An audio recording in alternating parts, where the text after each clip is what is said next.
Hello and welcome back to my channel, Craft Time by Casey.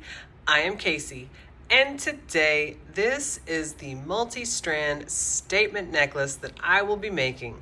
Most of the components came from the bargain bead box for the month of March 2023. If you are interested in the bargain bead box, I will have all the information in the description box below. I encourage you to use my link and go ahead and check them out. If you do that, you certainly want to use my code. My code is KASI2. That's KASI2. And that code will get you $2 off your first month subscription or $2 off your first order from their website. So if you would like to see how this necklace came about, then stay tuned.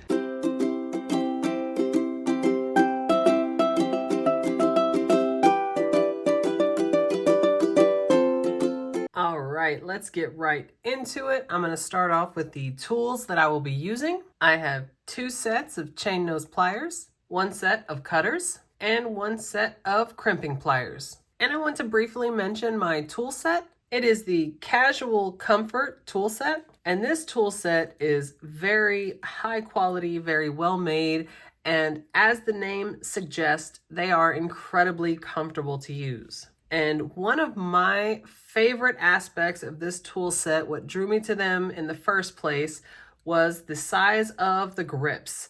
A lot of times jewelry making tools will be much smaller, and these certainly do function, but for me, after using this tool set, I just can't imagine using anything else. So I will have this tool set linked in the description box below, along with everything else in the video that I used that did not come from the bead box. Another thing that I will also have linked below is the opening video that I did for Bargain Bead Box for this month of March 2023, and that will have a detailed description of all of the main beads and pendants that I use for this statement necklace. A few of the things that I'm using from my own stash, I will be using these 4-leaf bead caps. I will also be using 2 of these, and these are the loop ends of toggle clasps. And then of course the findings, I'm using a lobster clasp, 2 different size jump rings, and crimp covers, wire guardians, and some crimp tubes.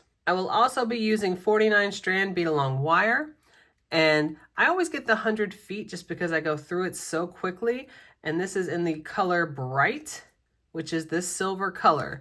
And I know you can see all of the gold metal that I have down here, but once everything is put together, you won't be able to even tell that this is in silver. So I've already cut a piece of wire, and it is just over 12 inches, about 13 inches long. And here's how I start each strand. I'm going to put on a crimp tube, jump ring, and a wire guardian. I'm going to put it through one side, wrap it around, and put it through the other.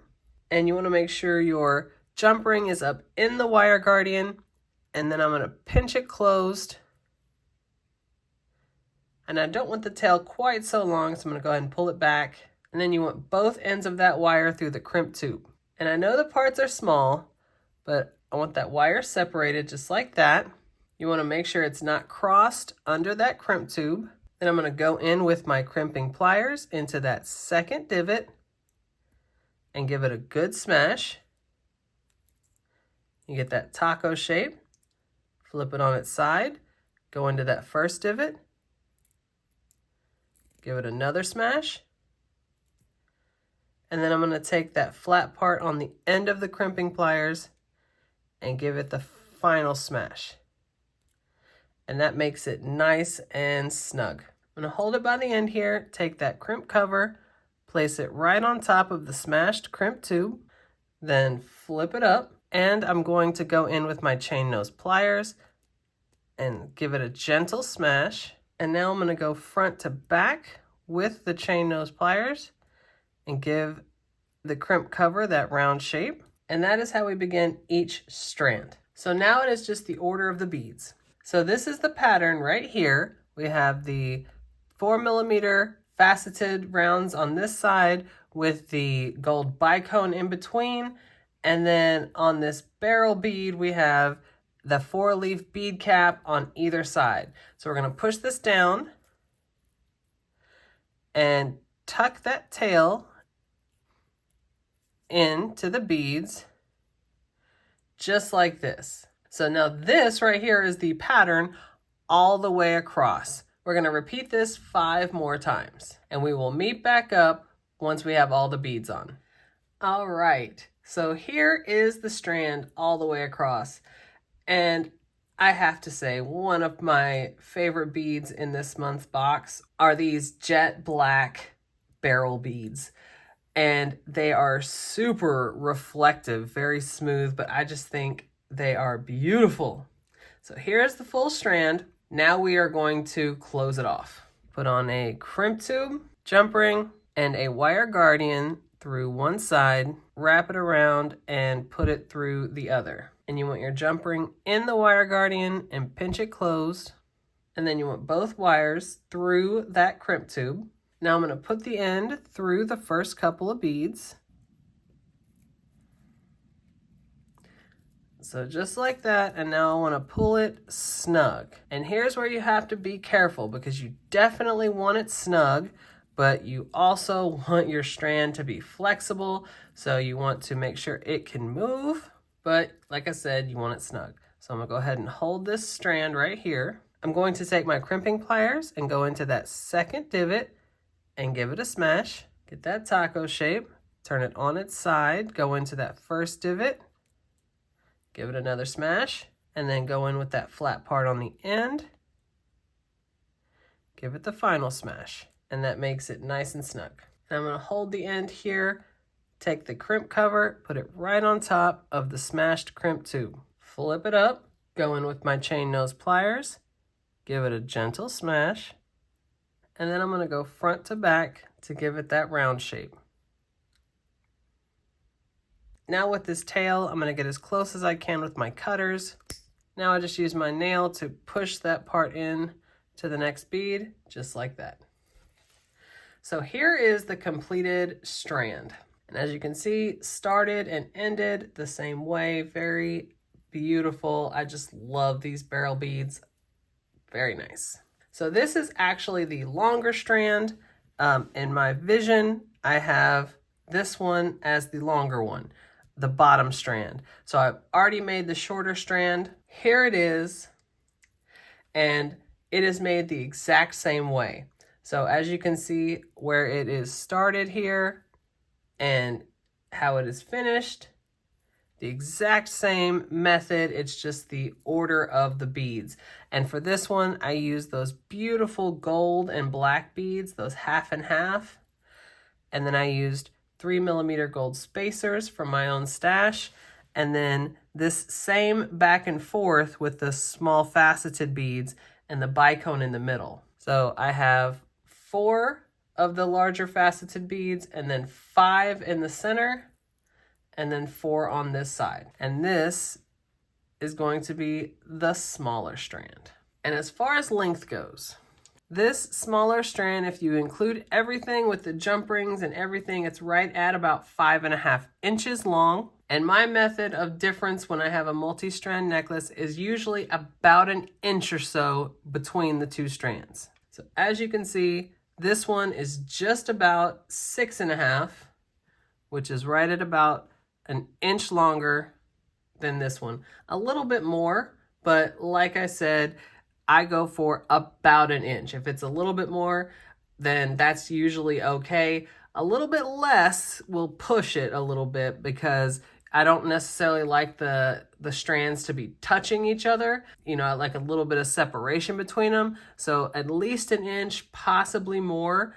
And this lines up just perfectly. So the first thing I'm going to do is put the necklace part of it together. I'm going to connect it with the loops on the side and the chain and everything. And then the last thing we'll do is put on the pendants. So I'm going to use the jump rings that are already on it. Open, connect it to the loop, close, take the longer strand, open it, connect, close. All right, here we go. Now we want to do the same thing on the other side with the other loop. All right, so there it is. And I really like that distance between the two strands. I think that is perfect. Okay, so now we're going to connect the chain. Take the next jump ring, open it, and connect it to the last link in the chain. Just like that. And then I'm going to connect the jump ring to the loop at the end of the toggle clasp and close it. So just like this, and now we're going to connect the chain on the other side the same way. All right, there we go. Very nice. Okay, on one end we're going to put the lobster clasp. So open, put it on the opposite last link. Just like that. Put on a lobster clasp, close, and then on the other end do the same thing, except you just stop with a jump ring and leave it empty. All right, there we go. Now we can close the end, just like that. Yay. And for reference, each section of chain is about 6 1/4 inches. 6 1/4 inches for the chain, and that makes the entire necklace 18 inches long. All right, and the last thing we're gonna do is put on the pendants. So we'll start with the one in the center, take your jump ring, open it, and then just place it over the beads in the center, and then place your pendant on the jump ring and close that jump ring. Just like that. Oh, that looks so good. And for these gold pendants, the hole in the top of these is actually quite thin. And I realized when I was trying some things earlier that these jump rings were too thick. It was too thick of a gauge to use. So I got smaller gauge jump rings for these. So I'm going to take this, open it, put on the pendant, put it in between just like that, and then close. And the last one on this side, you can have the thicker gauge one again, and then put it around the center beads, and then put on the pendant and close it.